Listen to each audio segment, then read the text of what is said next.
Laura Farris. Thank you, Mr Deputy Speaker. I spent considerable time in the last debate addressing the European Convention on Human Rights, and the House will be relieved to hear that I'm not going to do the same thing again. But I will just say one thing. The Honourable Member for South Holland and the Deepings is correct. We have no say over who sits in the European Court of Human Rights, but no MP has any say over who sits in the Supreme Court of this country either. And the reason why nobody is able to give me an example of the European Court interfering with a material change to our domestic immigration laws is because there isn't one. But just in the time that I have, I did want to congratulate the government for reaching an agreement with the member for East Worthing and Shoreham on new Clause 8, which I think gives the bill moral clarity. The aim of this bill is to extinguish a route, not a right. The bill says that if you enter the United Kingdom by small boat or any other illegal route, you cannot claim asylum now or forever, but we are only maintaining compliance with our legal obligations under the Refugee Convention when we can say in parallel that there are safe and legal routes which you could and should have taken as an alternative. It was already clear that this was envisaged by the bill because it's dealt with in the provisions in section 51 in the context of annual quotas agreed in conjunction with local authorities. And it is plain that this is the direction that not just the United Kingdom, but all our European neighbours are moving in, faced with the mass migration flows of the modern day that simply could not have been envisaged when the Refugee Convention was drafted. Now, of the other amendments I wanted to talk about, new clauses 22, 19, 23 to 25, my first observation is how closely they resemble laws that were tried and ultimately failed by the last Labour government. And that's not me scoring a political point, because I think this is difficult stuff. But a lot of this is in the Nationality, Immigration and Asylum Act 2002, the Asylum and Immigration Treatment of Claimants Act 2004, but it never really worked. And here's why I say it is important today. I want to talk about identification documents, mobile phones and age verification, all of which I have experience of in the immigration tribunals.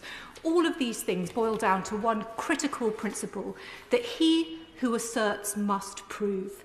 I refer the House to the evidence of Dan O'Mahony, the clandestine Channel threat commander, who appeared before the Home Affairs Select Committee actually numerous times, but in September 2020, he was asked about the method of arrival, and he said, talking about small boat arrivals, "I can't give you an exact figure, but I can tell you almost none have identification documents. Very, very close to none. Generally speaking, encouraged by facilitators, they get rid of any sort of documentation, phones, ID cards, SIM cards, anything before they're intercepted by border force. They literally arrive in the clothes they are wearing." And I invite the House to contrast that with Operation Pitting, when every single person who left Kabul at haste in the summer of 2021 arrived in the United Kingdom with a form of identification document.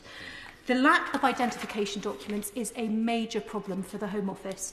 It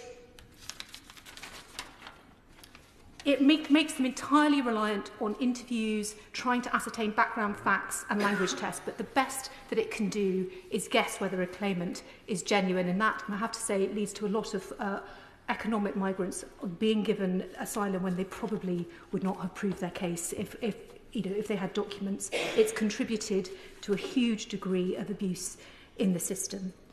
And the same principle, I think, applies in relation to requiring mobile phones. In an era of mass technology where smartphones are as commonplace in sub-Saharan Africa as they are in London, when 5 billion people use social media, it must be right that an individual who does not give access to their phone that a negative presumption is reached about anybody who does not hand over access to their phone as a way of establishing their identity. And then the final point I wanted to address is age verification.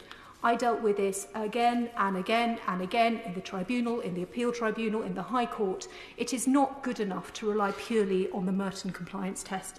Until very, very recently, we have had no scientific method by which to establish the age of somebody. Of course, small children don't go through that, but the vast majority of children coming are all claiming to be around 17.